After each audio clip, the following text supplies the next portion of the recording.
Assalamu alaikum. I want to ask a question that non-Muslims object sayings of the Holy Prophet, Hadith, that they were collected about 250 years approximately later on after the demise of the Holy Prophet. It is objected how these sayings of the Holy Prophet could be authentic and believable or true. Okay. First of all, this question has to be corrected. It is wrong to say that they were collected 200 years after the demise of the Holy Founder of Islam, peace be upon him. Collection is something else. To be subjected to writing is something else. So even the second part is wrong. If they say they were subjected to writing after 200 years, even that is wrong. What we know about the collection of hadith is this, that at the time, of course, the writing was not a popular thing with the Arabs in particular, but among human beings in general, there were very few people in the world in those days who would commit things to writing. But because of this, they had excellent memories. And they remembered everything. Now this is also our experience, that if somebody is blind, his memory is sharpened and becomes more retentive as well. So those people who have to rely on their memory is far more reliable than those people who immediately commit things to writing. For instance, I know I have never been able to take notes. I can't take notes when I listen to others. So there were some students who took notes. So later on, of course, when they crammed with the help of their notes, the lessons, then they knew better than what I did. But immediately after, I understood much better than what they had understood, and I remembered things much better than they did. But Arabs were far more highly trained in this art of carefully listening and then remembering, to the extent that they were among those who remembered more than 100,000 verses of poets, and they took pride in this, and they had these open matches of memories, display of their memories.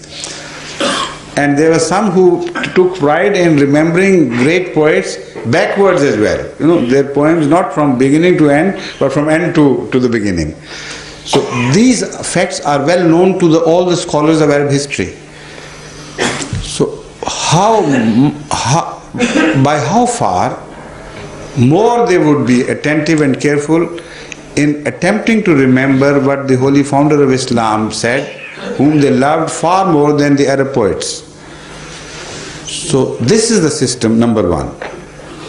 Moreover, many among them, not many, but some among them, also committed to writing whatever Hazrat said. And this system continued when it was discovered that there was a danger of their confusing the sayings of the Holy Founder of Islam with the words of God which were revealed through him to the people. So they were stopped from writing the sayings of the Holy Prophet, so that everything which is committed to writing is just the Holy Quran, the revelation. To give revelation more authenticity and to remove any possible confusion. But the first book of collection in writing did not appear 200 years ago or after that, but 100 years after. The first book of tradition in writing was the book of Hazrat Imam Malik. It is a famous book under the title Al-Muwatta. Muwatta Imam Malik is a famous book. This was the first book of traditions in writing, and that happened 100 years after the Holy Founder of Islam sallallahu alaihi wasallam. But they were collected at the same time much before. Because immediately after the demise of the holy founder of Islam sallallahu alaihi wasallam, people had their own darses, teaching classes, etc. And people have their own private institutions of teaching the sayings of the Holy Prophet sallallahu alaihi wasallam. And students would go and sit and listen to all they had remembered. Not only that, but they would insist to learn the, what they call the chain of narrators, ravis, as we call them in Arabic. So the system in Arabia was far more reliable as far as the traditions go than any other system of recorded or unrecorded history. Because the Arabs in this case insisted that somebody who told them about a tradition of the holy founder should also tell from whom this person had heard. And if there were two links between him and Rasulullah Kareem sallallahu alaihi wasallam, the founder of Islam, peace be upon him, then he would say, tell me all the links. Otherwise, I will not believe what you said. So it was also investigated, and right from that time, these investigations started to find out whether there was a possibility of such people meeting such and such person. And also people started collecting data about the life of those people who became narrators. So each link was scrutinized. And later on, huge books were written describing the individual merits of each link of these long chains. Nowhere in the world you will find such a secure system of preserving the word or historical facts anywhere in the world. Now, when you compare this to the holy scriptures of other religions, you're surprised to find, in fact, you're flabbergasted with the comparison. The fact is that as far as the Buddhist literature is concerned, it began to be scribed at least 500 years after Buddha. So the first authentic scriptures in Pali on various stupas, etc., are known, and there is an established fact, to have been written at least 500 years after Buddha. If they make reliable history, if collection of the old the scriptures of the Jews, Old Testament, and the New Testament scriptures of the Christians have any reliability, then you should also give, by the same comparison, more reliability to the Hadith. Because there we know that they were not written down at the time of their so-called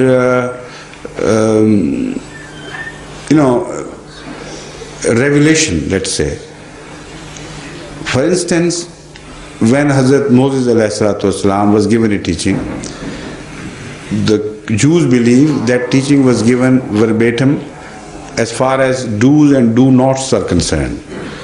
But as far as the remaining history of Prophet Moses, what happened to him is concerned, and also the remaining history which you come across in the first 5 books of Torah regarding other prophets and regarding Adam, for instance, what happened to Adam, we know that it is not a verbatim relieved history. It is collected by those who heard other people saying this happened, and that happened. And it was put to writing much after the incidents which took place. So this is why some scholars today have even attempted to question not only the validity of Old Testament, but the validity of believing that Moses did exist. He was a real fact of history. Why? Because of these difficulties. So the Holy Quran, of course, is a different phenomenon. But Hadith is to be compared with the history of man and with the system of collection of scriptures of other religions. And if you study the system of preservation of hadith, then as an unprejudiced person, you are bound to draw the conclusion that this is the most authentic history or preserved word of any person in the world. But that is not all. I mean, this is a long story. If I explain to you how scholars, even later, after 200 years or 300 years, took the pains to investigate backwards each tradition, and how much they undertook, how much labor they put into it, you'll be surprised that such things can happen. In no preservation of human history, even 1/10 of such labor can be witnessed anywhere in the world. Hazrat Imam Bukhari, for instance, whenever he heard something related to Rasul Kareem Sallallahu Alaihi Wasallam, he took journey sometimes of hundreds of miles in those days to meet that person. He lived a few hundred miles away. To meet him personally, to know about his character, to learn about his reputation, and to judge whether he is reliable or not. Then from then on, he will start investigating about the past links and so on. And if he found one link below his standard, then he would not relate that tradition at all. The result was that out of hundreds of thousands of reported traditions, what he selected were only 6,000 some or 7,000. 7,000 is it? Yes, 7,000 some. This is all which he relied upon out of a lifetime of his investigations. Again, he was so honest about it and so careful that once it so happened that when he was traveling, for the sake of investigation of course, there was a river on the way and he had to go by boat. Now, because he was carrying, always in those days, people used to carry heavy bags of money with them.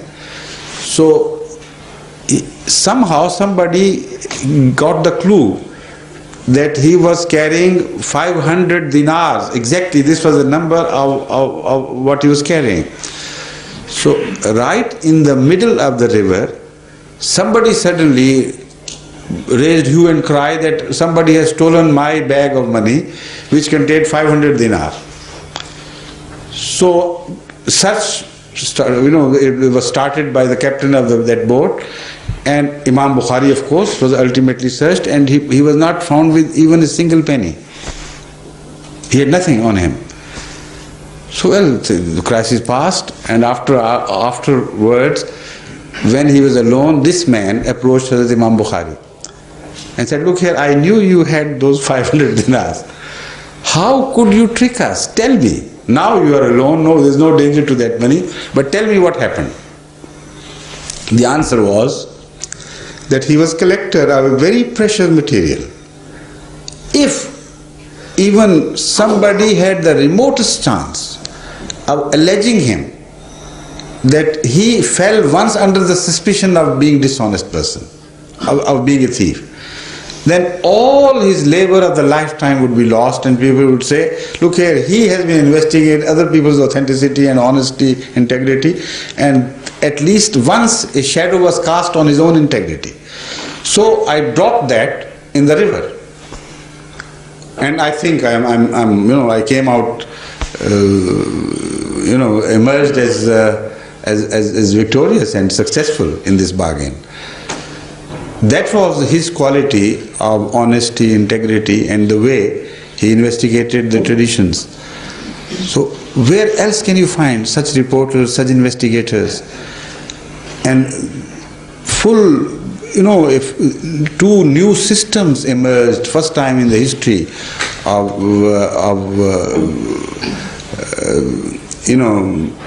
preservation of history itself, which is a system of dirayat and a system of rawayat. Before that it was not known. New knowledge, new branches of sciences came to be born because of the traditions. It's a longish subject, but I think I have discussed enough to give you a taste of how the traditions of the Holy Prophet ﷺ were preserved. Jazakumullah. Thank you.